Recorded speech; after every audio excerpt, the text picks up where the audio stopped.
क्या मंत्र शक्ति को मंत्र विज्ञान कहा जा सकता है? केवल भस्म लगाने से व्यक्ति को मुक्ति नहीं मिलती, केवल उपवास करने से मुक्ति नहीं मिलती, मुक्ति मिलती है केवल तत्व ज्ञान प्राप्त करने से।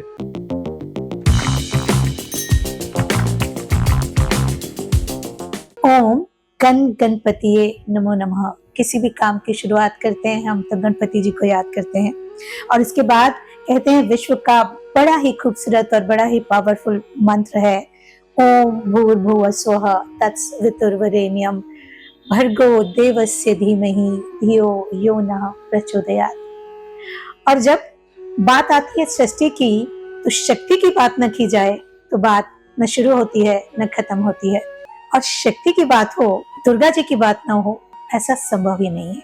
और जब हम शक्ति की बात करते हैं तो हम कहते हैं या देवी सर्वभूतेषु शक्ति रूपेण संस्थिता नमस्तस्यै नमस्तस्यै नमस्तस्यै नमो नमः। नमस्कार साथियों, दी मनीषा गौर शो में आज बात करेंगे इन सारे मंत्रों के बारे में। कभी न कभी आपका इन मंत्रों से वास्ता पड़ा होगा।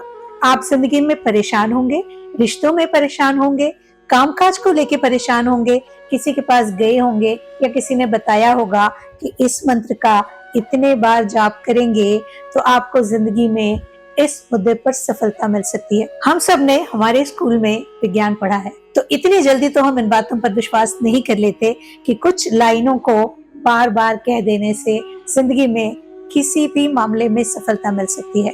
क्या होते हैं ये मंत्र, क्या होती है मंत्र शक्ति और क्या होता है मंत्र विज्ञान? क्या सच में ये साइंटिफिक है? आज बात करेंगे इसी बारे में, और बात करने के लिए हमारे बीच हैं कपिल शर्मा जी। कपिल शर्मा जी जो कि वास्तु के ज्ञाता हैं, मंत्र शक्ति के बारे में जानते हैं और श्रीमद् भगवत कथाकार हैं। आइए सबसे पहले पहला सवाल यही करते हैं कि ये जो मंत्र की बात है, कपिल जी ये बताइए क्या इसका कोई साइंटिफिक सॉल्यूशन है? क्या कोई ऐसा वैज्ञानिक तरीका है जिससे मंत्रों को समझा जा सके, और क्या मंत्र शक्ति को मंत्र विज्ञान कहा जा सकता है? तो जानना चाहेंगे क्योंकि सारे लोग जो मंत्रों का उच्चारण करते हैं कई बार वो ये नहीं जानते कि इसका मतलब क्या होता है, इसका इस्तेमाल क्यों करना है, और कई बार इस्तेमाल करते समय वो 100% इसलिए नहीं देते कि उनके दिमाग में होता है कि असर होगा नहीं होगा, सही है गलत है। आपसे जानना चाहूंगी। सबसे पहले आपका बहुत बहुत नमस्कार कि आपने मुझे यहाँ पर बुलाया और इन मंत्र शक्तियों के बारे में जानने की आपने इच्छा रखी, और आपके दर्शकों तक ये बात मैं ज्यादा से ज्यादा पहुंचा सकूं कि मंत्र कार्य कैसे करते हैं। सबसे पहले आपने देखा होगा कि जब भी कोई मंत्र को हम लोग चैंट करते हैं तो किसी ब्राह्मण ने आपको कह दिया कि इस मंत्र का जो जाप है 1.25 लाख बार करना पड़ेगा। यहाँ उसकी एक पर्टिकुलर संख्या रहती है, जितनी बार उसका जाप करा जाए वो मंत्र उतने जाप के बाद वो सिद्ध हो जाता है। मगर सिद्ध कैसे होगा? उसके बाद उसका दशांश हवन भी करना चाहिए, यानी उस मंत्र का जितना हमने जाप करा है उसका 10वां हिस्से का अगर हम लोग हवन करते हैं तो मंत्र एक्टिवेट हो जाता है। जिस प्रकार से जलती हुई अग्नि के अंदर हम लोग हवन करते हैं उसी प्रकार से वो मंत्र भी जो रहता है हमेशा प्रज्वलित रहता है आपके अंतर मन में। फिर आपको जब भी यूज करना हो उस मंत्र का पाठ पढ़ो और वो मंत्र आपका कार्य सिद्ध करने लग जाता है। मंत्रों के अंदर आप ये भी देखेंगे कि आपने एक बचपन में सीरियल देखा होगा अलादीन का, जिसके अंदर अलादीन को एक छोटा सा चिराग मिलता है। उस चिराग को जब वो रगड़ता है तो उसके अंदर से एक जिन प्रकट होता है और वो उससे पूछता है कि क्या हुक्म है मेरे आका। ठीक उसी प्रकार से मंत्रों का भी प्रभाव रहता है कि जितनी बार आप उसको चैंट करते हो तो उसको चैंट करने और उस मंत्र के जो देवता रहते हैं आपका कार्य सिद्ध करने के लिए उस जगह पर आकर उपस्थित हो जाते हैं। वो वायु रूप में रहते हैं, दिखते नहीं है मगर आते जरूर हैं, वो कार्य सिद्ध करके अपना चले जाते हैं। तो इसलिए मंत्रों का प्रभाव साइंटिफिकली भी देखा जाए तो बहुत ज्यादा कहा गया है। एक शोध के अंदर देखा गया था कि एक हॉस्पिटल के अंदर 2 बीमारों को रखा गया, एक को नॉर्मल रूम में रखा गया था और एक को उस रूम में रखा गया जहां पर ब्राह्मण लोग बैठे हुए थे और वो लोग महामृत्युंजय मंत्र का पाठ कर रहे थे। तो इस शोध के अंदर ये मालूम पड़ा कि जहां पर महामृत्युंजय मंत्र का पाठ किया जा रहा था उस मंत्र के प्रभाव से वो जो बीमार व्यक्ति था उसके अंदर बहुत जल्दी सुधार आने लग गया, और एक जहां पर केवल म्यूजिक चल रहा था नॉर्मल, जो हम लोग आजकल वेस्टर्न म्यूजिक सुनते हैं, तो उस व्यक्ति की हालत दिन ब दिन और बिगड़ती। तो मंत्रों की जो चैंटिंग फ्रीक्वेंसी रहती है वो व्यक्ति को ठीक तक कर सकती सो ये हम ऐसा माने कि ये फ्रीक्वेंसी है और पॉजिटिव फ्रीक्वेंसी है जो आपके इंटरनल सिस्टम से कनेक्ट करती है, और जब वो कनेक्शन आपस में मिलकर कुछ पॉजिटिव फ्रीक्वेंसी पैदा करता है तो आपके जिंदगी में परिवर्तन आने लगते हैं। जी जरूर। आपने देखा होगा कि एक हमारे भारतीय वाद्य के अंदर एक तानपुरा कहा गया, जिसको हम लोग सरस्वती जी के हाथ में भी एक वीणा कही गई है, रुद्र के हाथ में भी वीणा कही गई है, रुद्र वीणा, जिसको रावण ने स्वयं बजाई थी। तो रावण ने जब उसको बजाया था तो उससे महादेव को प्रसन्न करा था, और नारद जी के हाथ में भी तानपुरा रहता है। तो जब वो तानपुरे की स्वर की ध्वनि निकलती है सा म सा, तो जब उन तीनों को जब ज्वाइन कर दिया जाता है तो वो हमारे ओमकार की ध्वनि निकलती है उसमें से। और ओम कहते हैं कि दुनिया का सबसे मजबूत मंत्र है, सबसे छोटा मंत्र है, तो क्या इसका प्रयोग कभी भी कहीं भी किया जा सकता है? ओम एक ऐसा महामंत्र कहा गया है जो आप अगर गरुड़ पुराण पढ़ेंगे तो उसके 17वें अध्याय के अंदर तत्व ज्ञान के बारे में बताया गया। तत्व ज्ञान उसको कहा गया है कि आज की तारीख में आप देखेंगे लोक रंजन करने के लिए लोग कितने सारे कार्य कर रहे हैं, अपने शरीर पर भस्म लगाकर घूम रहे हैं, खूब सारे उपवास कर रहे हैं। तो केवल भस्म लगाने से व्यक्ति को मुक्ति नहीं मिलती, केवल उपवास करने से मुक्ति नहीं मिलती। मुक्ति मिलती है केवल तत्व ज्ञान प्राप्त करने से, और तत्व ज्ञान मिलता है ओम एकाक्षर मंत्र का पाठ करने से। और उस एकाक्षर मंत्र को पाठ करने के लिए व्यक्ति को ब्रह्म मुहूर्त में उठना पड़ता है। एक आसन पर बैठकर उस मंत्र का अगर पाठ किया जाए तो आपको उस मंत्र की शक्ति मिलेगी और उस मंत्र का प्रभाव प्राप्त होगा। यदि इसको हम ऐसे समझें कि हम बिल्कुल उस दृष्टि से देखें जहां लोगों को इसके बारे में कुछ नहीं पता है, तो आप ये कहना चाह रहे हैं कि ओम एक ऐसा मंत्र है जिसका पाठ कोई भी कर सकता है, लेकिन उसके लिए उसे सुबह जल्दी उठना होगा। किस समय पर पाठ करने से मंत्र ज्यादा असरकारक होते हैं और क्यों? देखिए, ब्रह्म मुहूर्त जिसको कहा गया है, सुबह 3 बजे से लेकर 6 बजे तक का जो ब्रह्म वेला कही गई, ये जो वेला कही गई है, इस समय यूनिवर्स से जो पॉजिटिव एनर्जी का जो फ्लो होता है वो सबसे ज्यादा होता है। और इस एकाक्षर ओम के पीछे की एक घटना आपको बता रहा हूं कि एक बार एक शिष्य ने गुरुजी से पूछ लिया कि गुरुजी मुझे एक ऐसा मंत्र दीजिए, मैं जहां जाऊं वहां पर मेरा मान सम्मान। तो गुरुजी ने उसको कान में बुलाया, एक ओम अक्षर का मंत्र दे दिया। तो वो गया, जहां जा रहा था सुबह को देखा तो लोग जहां पर योगा कर रहे हैं तो वहां पर ओम का उच्चारण कर रहे हैं। बड़ा कंफ्यूज हो गया। आगे गया तो लोग जब एक दूसरे से मिल रहे हैं तो एक दूसरे को हरिओम करके या ओम नमः शिवाय कहकर संबोधित करके मिल रहे हैं, तो वहां पर कंफ्यूज हो गया। फिर आगे गया, एक मंदिर में देखता है कि ब्राह्मण लोग जब मंत्र उच्चारण कर रहे हैं तो ओम का उच्चारण कर रहे हैं। तो जहां जहां जा रहा था वहां पर ओम का उच्चारण हो रहा था। वापस गुरुजी के पास गया, बोलता है गुरुजी आपने मुझे ऐसा मंत्र दे दिया जिसका कोई अर्थ ही नहीं है, जिसका कोई महत्व ही नहीं। तब गुरुजी ने कहा कि बेटा रुको, तुम्हें एक चीज देता हूं। गुरुजी ने उसको एक पत्थर दे दिया, बोले इसको बेच कर आओ और इसको बेचने के बाद जो आपको पैसे मिले वो मेरे पास लेकर आए। गया है मार्केट में पत्थर देने के लिए। जैसे ही पत्थर देकर देने के लिए किसी मार्केट में रुकता है तो कोई व्यक्ति बोलता है भैया इसका तेरे को कोई भाव नहीं मिलेगा, सिर्फ आधा 1 किलो आटा मिल जाएगा, वो ले ले। बोले नहीं नहीं, मेरे गुरुजी ने दिया है, मैं ऐसे नहीं बेच सकता। फिर किसी रद्दी की दुकान पे गया तो रद्दी वाले ने भी मना कर दिया, बोले मेरे किस काम का, मेरे को सिर्फ वजन तोलने के काम में आएगा, तो मेरे ये किसी काम का नहीं। तो ऐसे करते करते वो पूरा दिन उसका निकल गया। शाम के समय एक जोहरी सामने से आ रहा था और वो पत्थर को ऐसे खेलता हुआ आ रहा था। बोले गुरुजी ने मंत्र भी मुझे बेकार दे दिया, पत्थर भी बेकार दे दिया, किसी काम का नहीं है वो। तो जोहरी ने दूर से देख लिया, बोले ये बच्चा जो है किसी पत्थर के साथ खेलता हुआ आ रहा है। उसने बुलाया उसको पास में, उसने अपने जेब में से एक मैग्नीफाइंग ग्लास निकाला, उसको जब देखता है बोलता है बेटा ये तू कहां से लाया? बोले मेरे गुरुजी ने दिया है। बोले तेरे को पता है इस पत्थर की वैल्यू क्या है? बोले नहीं। बोले ये पत्थर जो है ना मेरी 7 पुश्तें भी अगर बिक जाएंगी इसको खरीद नहीं पाएंगे, इतना महंगा हीरा है ये। तो उसने फटाक से जोहरी से वो पत्थर लिया, अपने कपड़े में बांधा और छुपाते हुए दौड़ता दौड़ता अपने गुरुजी के पास गया। बोले गुरुजी आपने मुझे इतना बेशकीमती हीरा जो है आपने ऐसे ही दे दिया, मुझे अनायास दे दिया। तो बोले बेटा जो मंत्र दिया था वो भी बड़ा बेशकीमती था, उस मंत्र का प्रभाव जिस समय तुम्हें मालूम पड़ेगा, जो जोहरी तुम्हें उस मंत्र का प्रभाव बताएगा तो ही तुम्हें समझ में आएगा। तो आपका ये कहना है कि हर एक जो मंत्र होता है वो हीरे के समान ही होता है, शर्त यह है उसका इस्तेमाल कितनी पवित्रता से करते हैं कितनी ईमानदारी से करते हैं, समय का ध्यान रखते हुए, स्वच्छता का ध्यान रखते हुए, वाणी की स्वच्छता का ध्यान रखते हुए और अपने मन में सही तरीके से सही चीजों के लिए उसका इस्तेमाल करते हुए, राइट, तब वो हीरे की तरह काम करेगा, वरना वो पत्थर ही है। पत्थर ही। बहुत ही अच्छी बात आपने कही।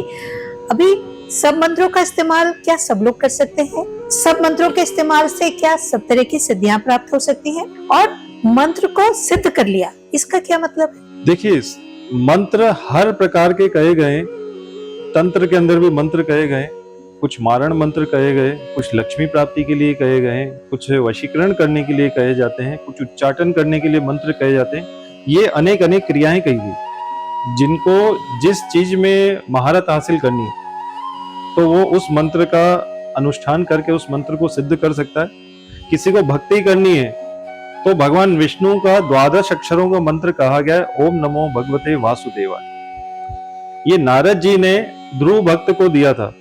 इस मंत्र का जो है नारद जी ने ध्रुव भक्त को दिया, तो मात्र 45 दिन के अंदर भगवान नारायण ने उनको दर्शन दे दी। जिनको भी भक्ति करनी है वो इसका इस्तेमाल कर सकते हैं, कभी भी कर सकते हैं, कितनी भी बार कर सकते हैं, कितनी बार भी कर सकते हैं। गरुड़ पुराण में एक बात और अच्छी लिखी हुई है, आप अगर उसको पढ़ेंगे तो आखिरी के अध्याय में ये दिया गया है कि हमारे शरीर के 2 रूप बताए हैं, एक परमार्थिक और एक व्यवहारिक। हम लोग पूरे दिन भर में 21,600 बार सांसें लेते हैं, मगर वो 21,600 बार जो हम सांसें लेते हैं उन पे हमारा कोई अधिकार ही नहीं दिया गया। मात्र 1000 श्वासें आपके लिए स्वयं के लिए बताई गई है। बाकी जितनी श्वासें हैं 6000 गणेश जी के लिए, 6000 माता भगवती के लिए, 6000 शिव के लिए, 6000 विष्णु के लिए, ऐसे बताया गया। हमारे जो भारतीय संगीतकार है वो जो अपनी संगीत की जब लिखते हैं तब ये कोई आम इंसान नहीं है, ये भी एक प्रकार के संत लोग हैं। हाँ। क्योंकि नुसरत फतेह अली खान साहब ने एक लिखा था कि श्वासों की माला पे सिमरू में तेरा नाम, यानी हर श्वास में उसका सिमरन होते रहना चाहिए। तो जितनी बार आप सिमरन करेंगे उतनी बार आप उनसे कनेक्ट होते रहेंगे। जैसे भगवान हनुमान जी के बारे में कहा गया है कि उनकी श्वासों में राम राम चलता है, तो राम उनके सामने प्रकट है। राम से बड़ा राम का नाम, यानी राम से भी बड़ा उनका नाम बताया गया। तो ये महामंत्र कहे गए अपने आप में। यदि एक सामान्य व्यक्ति को मन की शांति के लिए कोई मंत्र चाहिए, क्योंकि हमारी जिंदगी कभी भी सीधी नहीं चलती, कभी आपका स्वास्थ्य खराब है, कभी धन की कोई समस्या हो जाती है, कभी रिश्तों में समस्याएं होती हैं, कभी और कोई समस्या होती है। तो एक व्यक्ति यदि मन की शांति के लिए किसी मंत्र का इस्तेमाल करना चाहे तो वो क्या होगा और कैसे वो इसका इस्तेमाल कर सकता है, कैसे इसका फायदा उसको हो सकता है? सबसे सरल मंत्र कहा गया ओम, एकाक्षर मंत्र, और उसके अंदर भी अगर थोड़ा सा संशोधित कर दिया जाए तो हरिओम तत्सत। हरिओम तत्सत, हाँ, ये एक ऐसा महामंत्र कहा गया है, अगर इस मंत्र को पाठ करा जाए तो आपके मानसिक तनाव को दूर करता है, आपके आसपास में आने वाली जो परेशानियां हर्डल्स रहती है उसको दूर करता है और परमात्मा से आपको जोड़ता है, प्लस आपकी बॉडी के अंदर एक पॉजिटिव ऑरा भर देता है।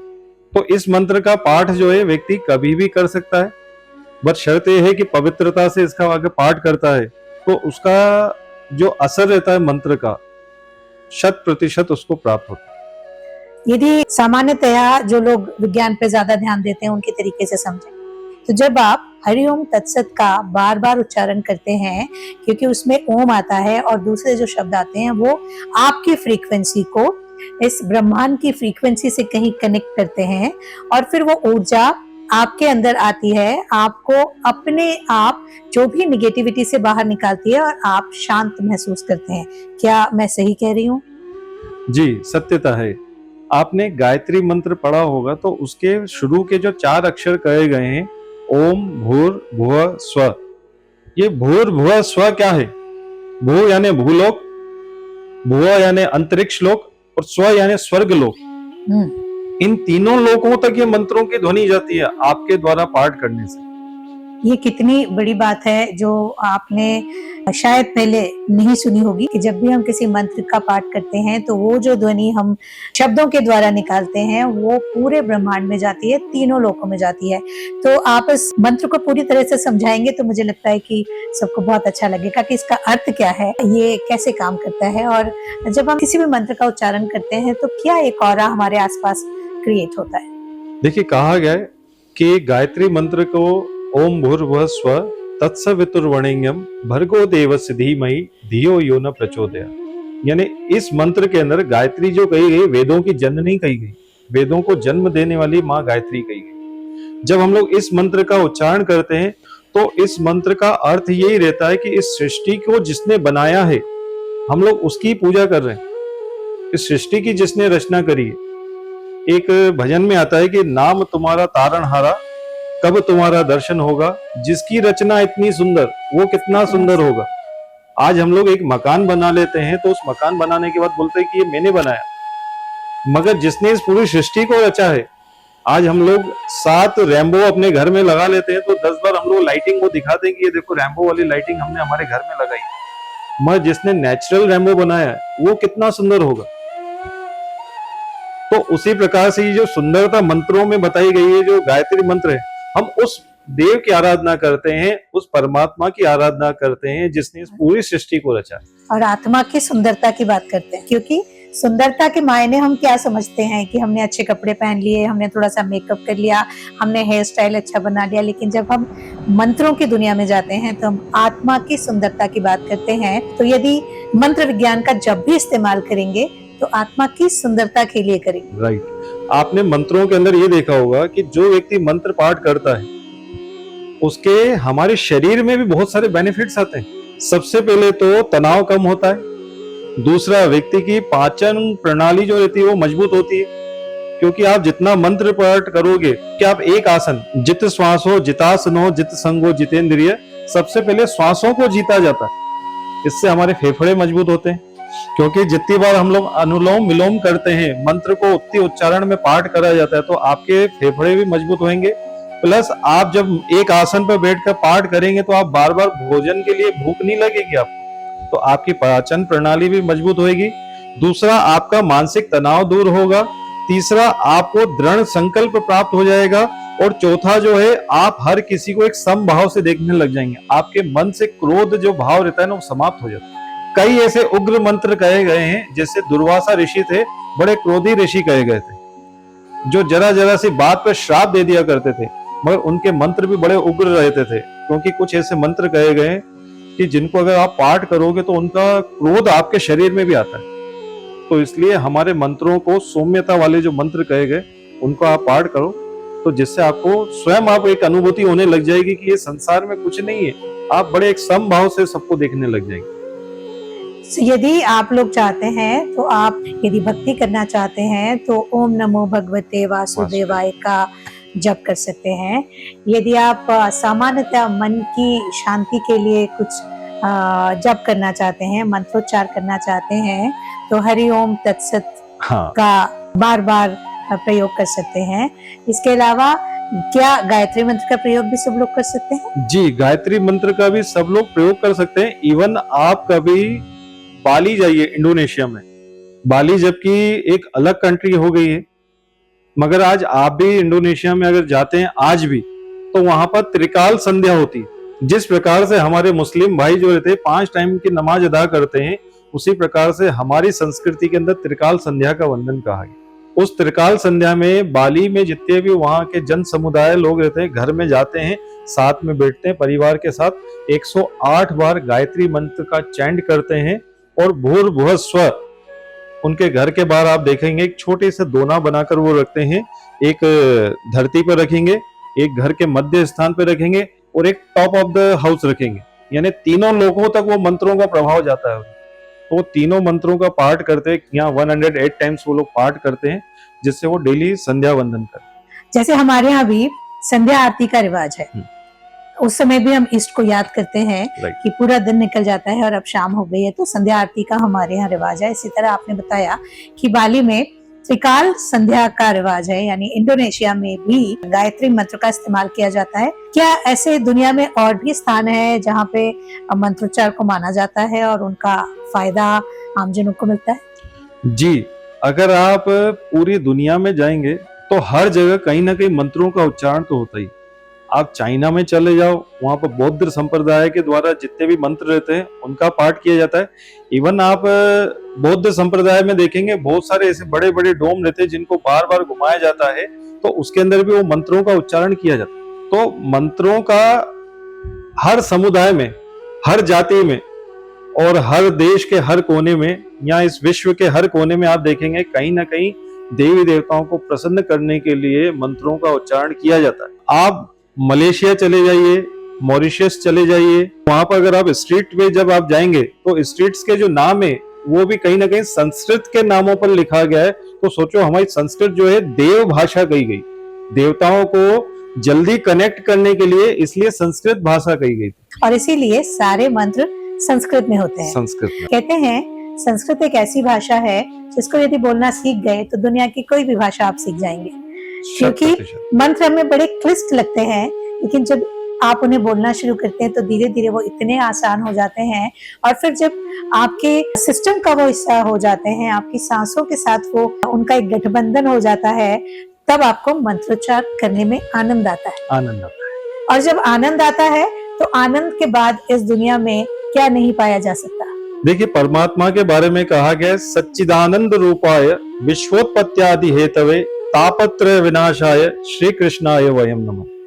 जो सच्चिदानंद स्वरूप है, सत चित और आनंद, जो पहले भी सत्य था, आज भी सत्य है और हमारे नहीं रहने पर भी सत्य रहेगा। सच्चिदानंद जो आनंद को देने वाले कहे, दुख का उल्टा सुख कहा गया है, दिन का रात कहा गया है, सुबह का शाम कहा गया है, मगर आनंद का उल्टा ही नहीं होता।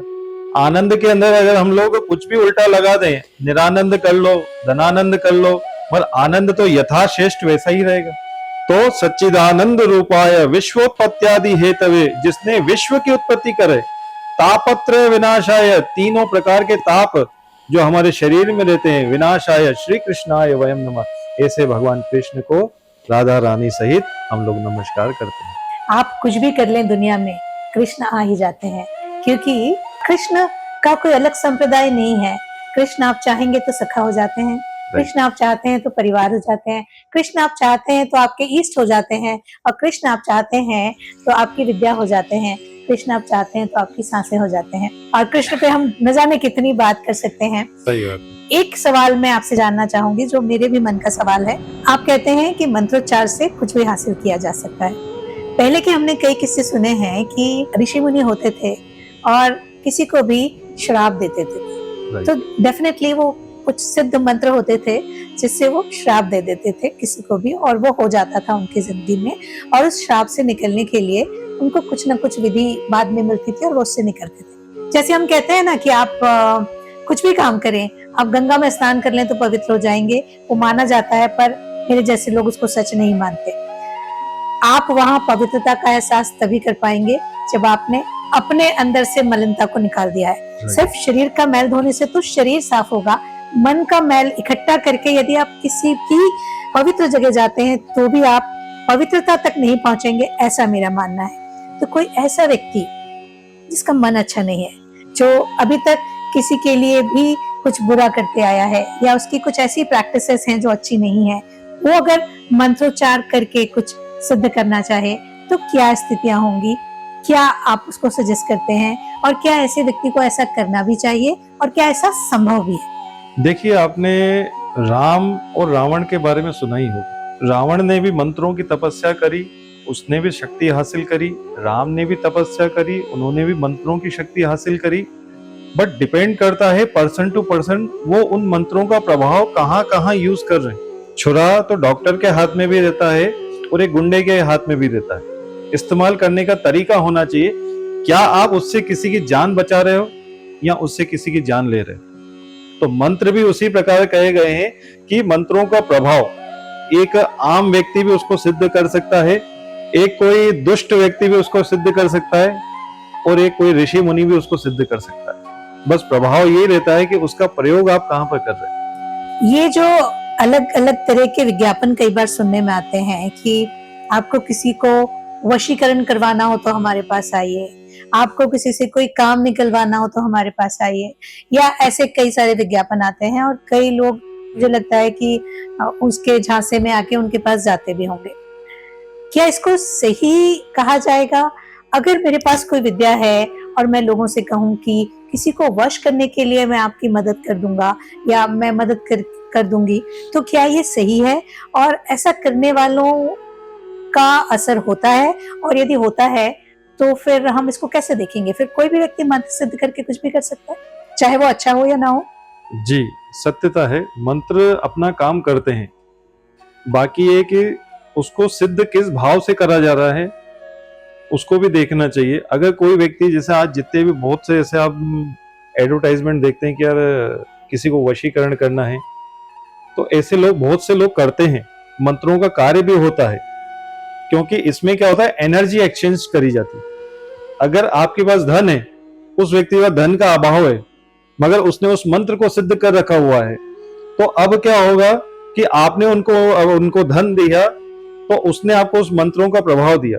ठीक है, आज क्या होता है कि जब हम लोग बैंक में जाते हैं, रोज एक एक रुपया अगर करके जमा करेंगे तो हमारा बैंक बैलेंस बढ़ता है। ठीक उसी प्रकार से जो व्यक्ति डेली मंत्र चैंट करता है, तो उसी प्रकार से वो चैंट किए हुए मंत्र कहीं ना कहीं इकट्ठा होते हैं और वो उसका इस्तेमाल कर सकता है जब चाहे। हाँ, अब क्या होता है, जब हम किसी महात्मा के पास जाते हैं तो महात्मा जी से हम लोग आशीर्वाद लेते हैं, महात्मा जी मेरे यहाँ पे बच्चे नहीं है, आप आशीर्वाद करिए बालक हो जाए। तो महात्मा जी एक फल लेते हैं, उस मंत्र को पढ़ करके दे देते हैं, उस कन्या के यहाँ बालक जन्म भी ले लेता है। तो महात्मा जी ने अपने उसमें अकाउंट में से एक चेक बनाकर काट कर दे दिया आपको कि ये चेक लो और जाकर कैश कर लो, आपको हो जाएगा। ये तो पॉजिटिव इस्तेमाल है। हाँ, मैं बात कर रही हूँ कि जब लोग इसका निगेटिव इस्तेमाल करना चाहते हैं या करते हैं, तो क्या उनके जिंदगी में उसका कुछ फर्क होता है? क्योंकि ऐसा होना तो नहीं चाहिए। आप देखेंगे कि अगर हम लोग गलत तरीके से धन कमाते हैं, तो आने वाली संतान आप देखेंगे कई कई बार सही तरीके से जन्म लेकर नहीं आती, कोई विकृति आती है उनमें। तो उसी प्रकार से मंत्रों को भी अगर गलत तरीके से इस्तेमाल करोगे, तो मंत्रों का भी दुष्परिणाम जो है वो आपको दिखेगा। यही बात मैं जानना चाहती थी और सुनना चाहती थी आपके मुंह से, क्योंकि ये सच है कि सही काम करने का कोई गलत तरीका नहीं होता और गलत काम करने का कोई सही तरीका नहीं होता। यदि आप लोग ये समझते हैं, और आप में से कईयों ने ऐसे भ्रामक विज्ञापन पढ़े होंगे कि इनके पास आइए और किसी वशीकरण का इस्तेमाल करके ये किसी को आपके बस में कर देंगे। कोई यदि आपको नहीं चाहता है और आप चाहते हैं कि उसे अपने वश में कर लें, तो प्राकृतिक रूप से ये गलत है। और यदि कोई भी गलत काम आप किसी के भी द्वारा करवाने जाएंगे, कहीं ना कहीं उनका भी नुकसान भविष्य में होगा और आपका भी नुकसान भविष्य में होगा। तो ऐसे लोगों के पास न जाएं जो आपको कहते हैं कि किसी का वशीकरण करवाना हो तो हमारे पास आ जाए, कोई जमीन का मामला हो तो हमारे पास आ जाए, या धन का मामला हो। हाँ, यदि कोई सही मामला है, आपकी जमीन आपकी है और कोई उस पर कब्जा करने का कोशिश कर रहा है, तो आप सब तरीके से उससे पार पाना चाहेंगे, वो सच है। लेकिन यदि आपके मन में कहीं खोट है, तो आप मंत्र शक्ति के इस्तेमाल से या किसी के मंत्रों के बैंक बैलेंस का इस्तेमाल करके उससे अपना गलत कोई साधन करना चाहते हैं, तो उसका फर्क उसको भी पड़ेगा और आपको भी पड़ेगा। क्या मैं सही कह रही हूँ? सत्यता है।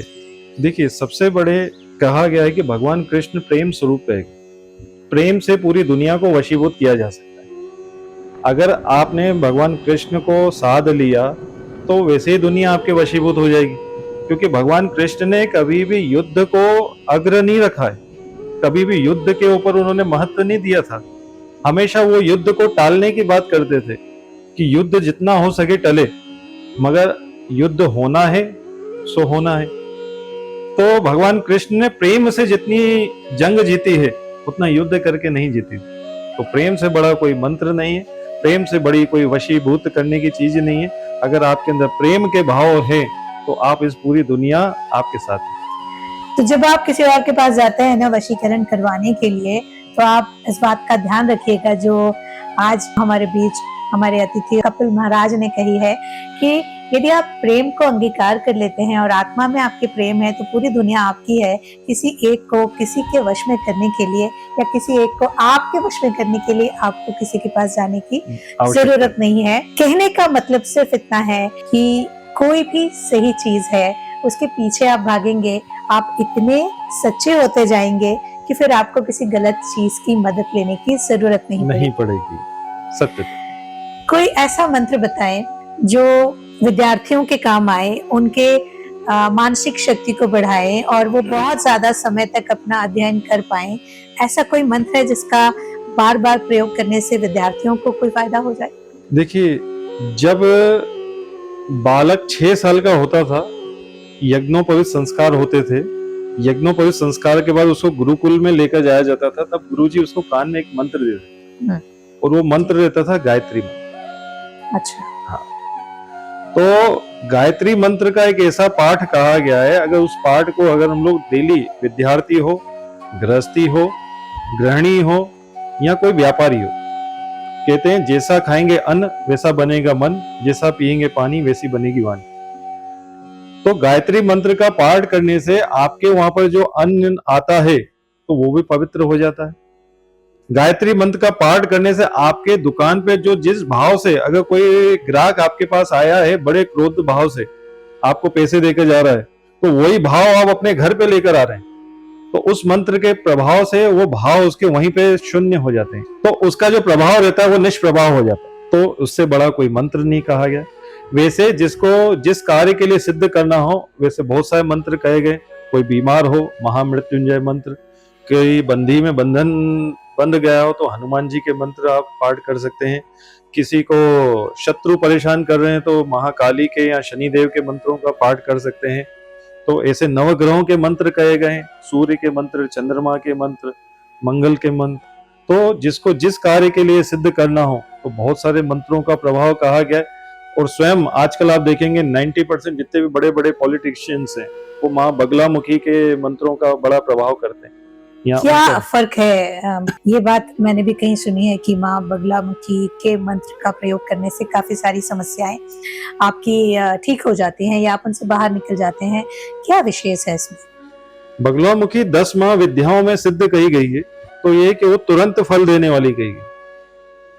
आप उनके मंत्रों का अच्छे से उच्चारण करिए, सिद्ध करिए, अनुष्ठान करिए, आपको तुरंत में उसका प्रभाव मिलेगा। उससे शत्रु दूर होंगे। आपको अगर उच्च आसन पर बैठना है तो उच्च आसन पर बैठने का मार्ग मिलेगा। कहीं ना कहीं से आपको सफलताएं प्राप्त होंगी। मगर मैं कहता हूं कि व्यक्ति को अपने कर्मों के ऊपर भी विश्वास रखना चाहिए, केवल इन्हीं सब चीजों के ऊपर भी भ्रमित नहीं होना चाहिए। अगर आप इन सब चीजों की तरफ बढ़ेंगे तो कहीं ना कहीं आप भटकेंगे और फिर कहीं ना कहीं किसी संप्रदाय या किसी पंथ में आकर फंसेंगे। तो इसलिए अपने कर्मों पर भी विश्वास करना चाहिए। एक बड़ा ही फेमस दोहा है जिसके बारे में सही विवेचना आपको अभी पता चलेगी। गुरु गोविंद दो उखड़े काके लागू पाए। हम सभी की जिंदगी में गुरु का बहुत महत्व होता है। जब हम बच्चे होते हैं, स्कूल जाते हैं, टीचर्स से हम बहुत कुछ सीखते हैं। घर में कभी माँ हमारी गुरु होती है, कभी दादी, कभी पापा, कभी दादा या कोई और। ऐसे ही जब स्पिरिचुअल जीवन शुरू होता है तो हमें लगता है कि एक गुरु हमें वहां भी चाहिए और हम लोग अपने अपने गुरु बना लेते हैं। मेरा सवाल ये है कि जब आप किसी गुरु के सानिध्य में होते हैं तो आप एक अच्छे इंसान बनते हैं, तभी आप गुरु के पास क्यों जाते हैं अच्छा इंसान बनने के लिए?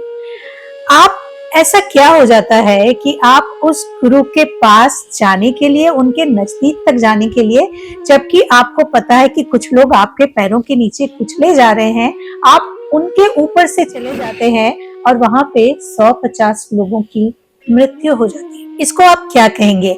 ऐसा क्या किया जाए कि ऐसी घटनाएं ना हो? कैसे इन घटनाओं को रोका जा सकता है? कैसे एक सवाल और है इसके साथ कि जिन किसी के पांडाल में ये घटनाएं होती हैं वो जिम्मेदारी क्यों नहीं लेते इसकी? देखिए, ये आप बात जो बोल रहे हैं बहुत अच्छी बोली आपने, मगर आपने महाभारत का एक किस्सा सुना होगा कि जब महाभारत का युद्ध आरंभ हो रहा था तब उस समय धृतराष्ट्र को इच्छा हुई थी कि भाई मैं भी उस युद्ध में भाग ले सकूं, मगर वेद व्यास जी ने उनको मना करा। बोले कि तुम्हारे पास संजय है, मैं संजय को दिव्य दृष्टि देता हूं, उस दिव्य दृष्टि के कारण वो तुम्हें युद्ध की हर एक वो घटना सुना पाएगा, हर एक वो घटना बता पाएगा जिसको केवल एक आम मनुष्य भी नहीं देख सकता है। तो संजय के पास वो दिव्य दृष्टि आई। उसी प्रकार से साइंटिस्टों ने इतना अच्छा आज की तारीख में जो एडवांस रेवोल्यूशनरी हो रही है, जिसके अंदर आप देख रहे हैं कि टीवी बन गई, मोबाइल्स बन गए, आप घर बैठे आप उस लाइव कथा सुन सकते हैं, मगर फिर भी व्यक्ति वहां जाने की इच्छा रखता है, तो वो गलत है। अब संजय के मन में भी इच्छा थी कि मैं वहां जाकर युद्ध भूमि में खड़ा रहूं, मगर अगर संजय ही मर जाता तो उस युद्ध भूमि के बारे में बताता कौन। आज वो गीता का पाठ संजय ने सुना, धृतराष्ट्र ने सुना, अर्जुन ने सुना और स्वयं खाटू श्याम जी ने सुना।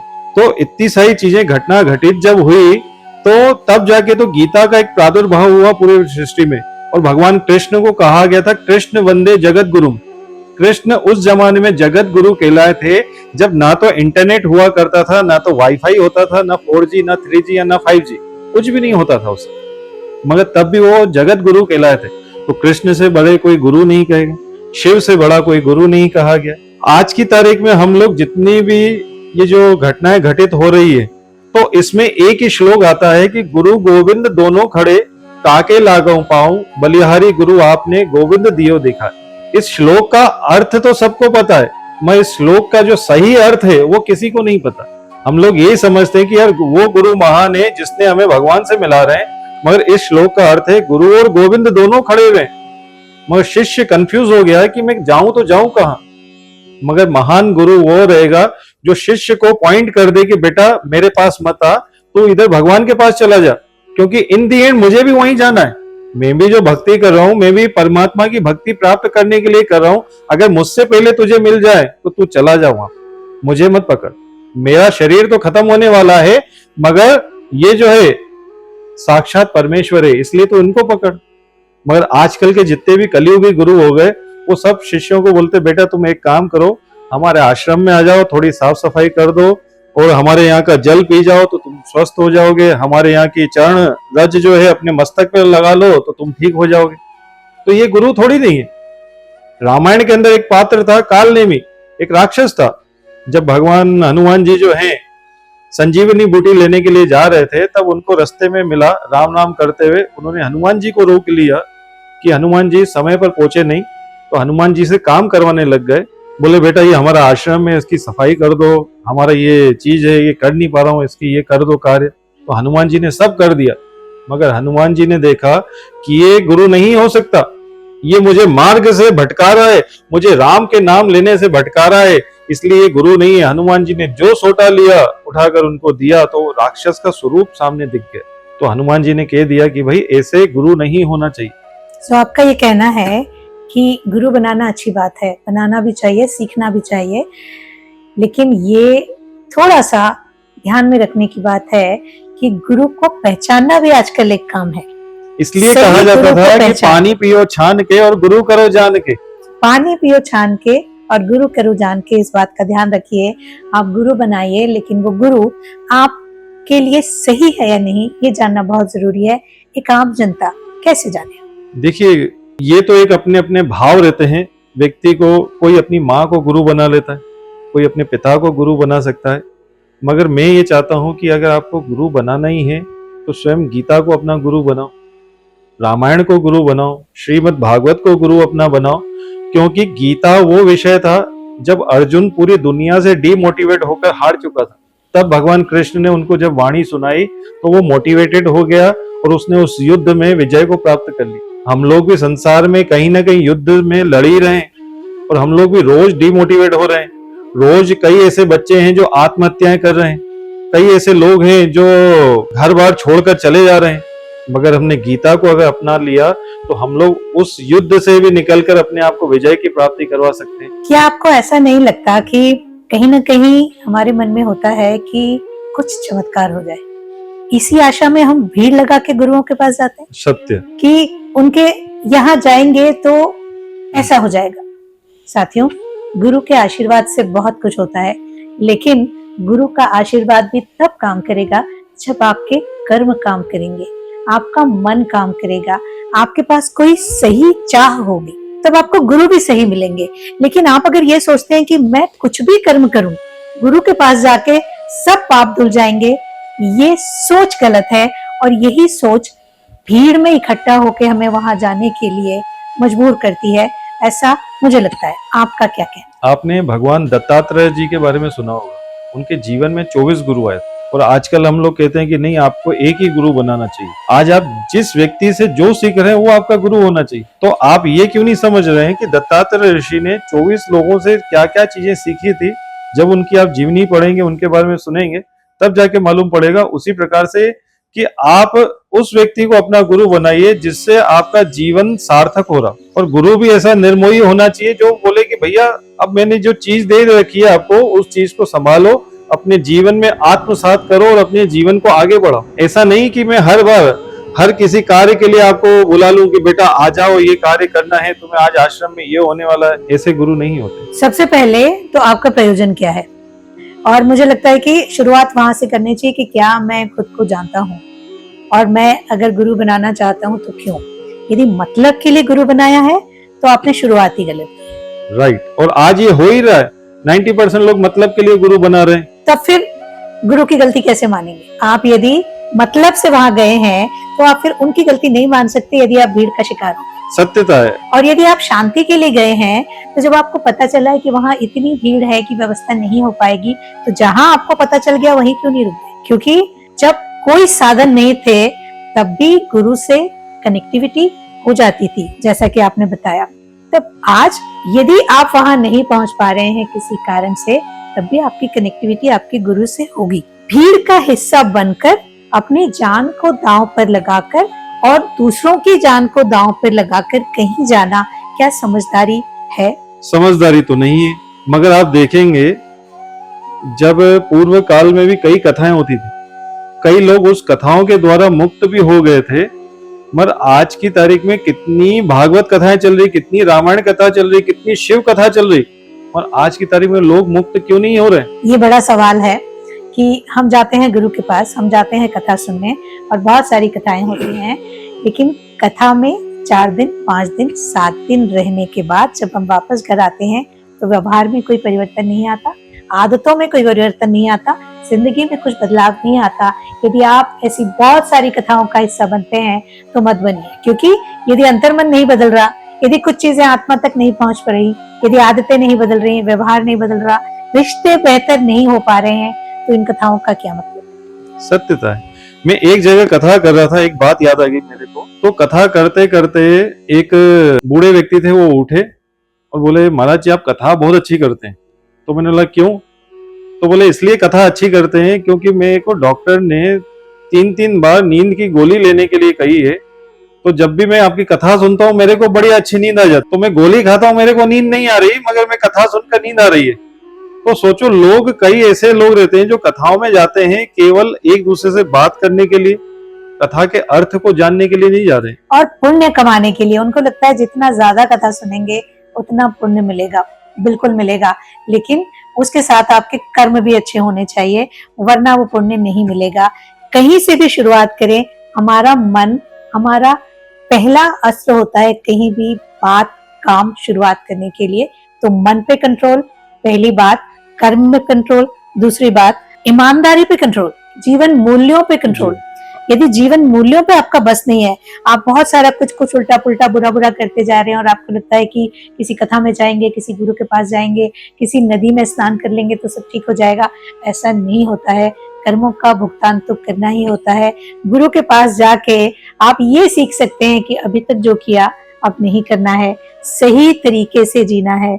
यदि आप इसलिए गुरु के पास जा रहे हैं तो जरूर जाइए, लेकिन यदि कोई मतलब से जा रहे हैं तो फिर आप किसी को जिम्मेदारी नहीं दे सकते। किसी दिन आप भी किसी भीड़ का हिस्सा बन जाएंगे और इस दुनिया से वहां चले जाएंगे, पता भी नहीं चलेगा। सत्यता है। एक श्लोक याद आ गया मेरे को बातों बातों में आपकी बात सुनकर। वो चीज श्लोक आगे कहते हैं, कोई तन दुखी, कोई मन दुखी, कोई धन बिन रहे तो उदास, थोड़े थोड़े सब दुखी, सुखी है राम का दास। आज देखो, कोई तन दुखी, भगवान की कृपा से पैसा तो बहुत मिल गया, मगर वो तन ही काम नहीं करेगा तो ऐसा पैसा किस काम? तो कोई तन से दुखी, कोई मन से दुखी। परमात्मा की कृपा से पैसा भी बहुत मिल गया, तन भी अच्छा है, मगर बच्चे ही सही साट नहीं है, तो मन से वो दुखी। कोई धन बिन रहे तो उदास। आज भगवान के पास जैसे बहुत से लोग ऐसे रहते हैं जो गरीब लोग रास्ते में बैठे रहते हैं, तो वो सामने अगर कोई मर्सिडीज लेकर जा रहे हैं तो उसको बोलते हैं यार इसने जरूर 2 नंबर का काम करा हो। लोग उसके पीछे की मेहनत को नहीं देखते, लोग हमेशा यही बोलेंगे कि यार इसने जरूर कोई 2 नंबर का काम करा होगा तभी इसने मर्सिडीज ली। तो थोड़े थोड़े सब दुखी सुखी है राम का दास, यानी आपको मालिक नहीं बनना है, आपको दास बनना है। आजकल क्या हो रहा है, किसी ने बड़ा बंगला बना लिया, किसी ने गाड़ी ले ली, किसी ने बड़ी फैक्ट्री बना ली, तो अपने आप को मालिक समझने लग गया, मगर जबकि हम लोग मालिक नहीं है। आप दास बन जाइए। अगर कभी ऐसा मौका मिले कि मुझे खुद के प्लेट से अगर कुछ उठाने का मौका भी मिले तो उठा कर रख देना चाहिए। तो जब तक आपके अंदर वो दास भाव वाले भाव नहीं जागृत होंगे, तब तक आप इस संसार में कहीं ना कहीं दुखी रहेंगे, तब तक आप ऐसे ऐसे गुरुओं के चक्कर में पड़ेंगे और कहीं ना कहीं आप भटकते रहेंगे। जहां आप दास बन गए, सरल हो गए, सरल हो गए, सरल हो गए। जब आप सरल हो जाते हैं तो समस्याएं अपने आप खत्म हो जाती हैं। खत्म हो जाते। पर मसला ये है कि हम जिंदगी में जो कुछ भी करते हैं वो कठिन होने के लिए करते हैं। हम कठिन होते जाते हैं, यही पहनूंगा, यही खाऊंगा, ऐसे ही खड़े रहूंगा, इनसे ही बात करूंगा। यदि अपने आप को सरल कर लिया जाए तो मुझे लगता है कि फिर आपको सही गुरु भी मिल जाएंगे। सही गुरु मिल जाए जी। अब हमने बात शुरू की थी मंत्रों से, तो क्या मंत्रों को लेके कुछ और ऐसा है जो आप बताना? देखिए, मंत्र पाठ करने से हमारे शरीर में बहुत सारे बदलाव आते हैं। शरीर को अगर स्वस्थ रखना हो तो मंत्रों का अनुष्ठान करिए। और मैं हर एक इंसान को बोलूंगा कि अपने जीवन में मंत्रों का प्रभाव जो है महसूस करें और मंत्रों को अपने जीवन में आत्मसात करें, जिससे तनाव कम होगा, व्यक्ति की पाचन प्रणाली मजबूत होगी, व्यक्ति को मानसिक शांति मिलेगी और तो और उसके लंग्स जो रहते हैं वो मजबूत होते हैं। आज की तारीख में लोग अस्थमा के कारण बहुत सारे बीमार हो रहे हैं। तो जितनी ज्यादा फ्रेश ऑक्सीजन आपके अंदर जाएगी उतने आपके लंग्स मजबूत होंगे। तो इस प्रकार से आप अपने शरीर को अगर स्वस्थ रखना है तो मंत्रों का अनुष्ठान करते रहना चाहिए, छोटा छोटा। जैसे आज नवरात्रि आते हैं तो गुप्त नवरात्रि में भी देवी के किसी भी मंत्रों का, जैसे सर्व मंगल मांगल्ये शिवे सर्वार्थ साधिके शरण्ये त्र्यंबके गौरी नारायणी नमोस्तुते। अगर आप सृष्टि का मंगल कामना चाहते हो तो इस मंत्र का पाठ करो। या सर्वा बाधा विनिर्मुक्तो धन धान्य सुतान्वित मनुष्यो मत प्रसादेन भविष्यति न संशय। या आप अपने व्यापार में उन्नति करना चाहते हो तो इस मंत्र का पाठ करो। किसी को पत्नी की प्राप्ति करनी हो तो उसका मंत्र का पाठ कर सकते हैं। किसी को पति की प्राप्ति करनी हो तो कात्यायनी महामाये माँ योगिन्य देश्वरी नंद गोकुम सुतम देहि पतिम में कुरुते नमः, इन मंत्रों का पाठ करो। तो ऐसे कई मंत्र कहे गए, मगर किसी अच्छे गुरु के सानिध्य में इस मंत्रों का आप दीक्षांत होकर जब आप पाठ करते हैं तो उनका प्रभाव आपको आपके जीवन में दिखेगा। तो मंत्रों का प्रयोग करिए और मंत्रों से अपने जीवन को बेहतर बनाइए। लेकिन एक और सवाल छोटा सा बचता है कि मंत्र के साथ तंत्र शब्द का बहुत प्रयोग होता है, तो ये तंत्र क्या है? और तंत्र की जब बात आती है लोग एकदम से समझते हैं कि कुछ जादू है, जबकि मुझे लगता है कि तंत्र का भी अपना विज्ञान है। तो क्या उसके बारे में कुछ बताएंगे? देखो, तंत्र क्या होता है? तंत्र किसी भी कार्य को सरलता से सिद्ध करना या शीघ्र सिद्ध करना, उसको तंत्र कहा है। मंत्र आप ये कह सकते हो एक बिजली की तरह है जो अपना काम करती है, मगर उस बिजली को संजो कर रखना, ट्रांसफार्मर में रखना, उसको तंत्र कहा गया। और उस तंत्र के माध्यम से उसको कहाँ तक सप्लाई देना है, यानी ये अपने लाइट के माध्यम से सप्लाई करा, पंखे में सप्लाई करा, तो ये हमने उसको कार्य के लिए सिद्ध कर, तो उसको तंत्र कहा गया। तो वो ट्रांसफॉर्म करना, वो चीजों को रखना, वो बड़ा भारी पड़ जाता है। जिस तरह की हम बहुत सारे अलग अलग चीजों को इकट्ठा करके एक टीवी का निर्माण करते हैं, फिर वो एक तंत्र बन जाता है और हमको दुनिया में कहीं से भी विजुअल्स और ऑडियो सुनाता है। उसी तरह तंत्र को हम अगर देखें, जिस तंत्र की हम बात कर रहे हैं, तो दुनिया की फ्रीक्वेंसी और एनर्जी को लेके किसी विशेष प्रयोजन के लिए उसको इकट्ठा करके कैसे इस्तेमाल करना, उसको हम तंत्र कहेंगे या उसको हम तंत्र साधना कहेंगे। रानी भानुमति के बारे में आपने सुना होगा, जो बड़ी तंत्र शास्त्री थी, वो मैंने उनको भी तंत्र का अच्छा खासा ज्ञान। तो एक तांत्रिक ने उनको एक इत्र पढ़कर दे दिया, तो जैसे ही दे दिया तो वो रानी ने उस इत्र को देख लिया कि यार ये इत्र जो है घूम रहा है अंदर ही अंदर, यानी कहीं ना कहीं किसी ने इसको मंत्रों के द्वारा या तंत्र के द्वारा सिद्ध कर रखा हुआ है।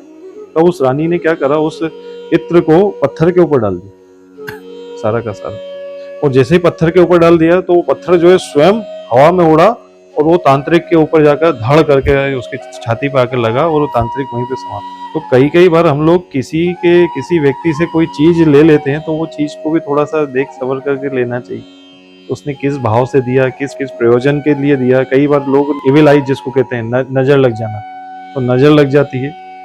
तो ये सारी चीजें कहीं ना कहीं से कनेक्टेड है। आपने बहुत सारे मंत्रों के बारे में जाना, मंत्रों की उपयोगिता जानी, किसका कहाँ इस्तेमाल करना है वो जाना, यदि इसके बाद भी आपके कोई सवाल हैं तो लिखिएगा जरूर। और हाँ, यदि अभी तक भी आपने चैनल को सब्सक्राइब नहीं किया है तो सब्सक्राइब जरूर कर दीजिएगा, क्योंकि बात करने से ही बातें आगे बढ़ती हैं। और जैसे मैं हमेशा कहती हूँ, बात निकलती है तो दूर तक जाती है। हमारी बातचीत कपिल शर्मा जी के साथ आज शुरू हुई है और ये लंबी जाएगी, क्योंकि अभी तो मंत्र पे बात की है, तंत्र पे बात करना बाकी है। आप इंतजार करिएगा, तंत्र साधना के बारे में भी बात करेंगे। आपका इंतजार आपको हम तक पहुंचा दे, इसलिए जरूरी है कि आप सब्सक्राइब करें। यदि आपके आसपास या परिवार में कोई ऐसे लोग हैं जिनको आपको लगता है इन मंत्रों के प्रयोग की जरूरत है, तो उनसे ये पॉडकास्ट शेयर जरूर कीजिएगा। आपके सवालों का इंतजार रहेगा।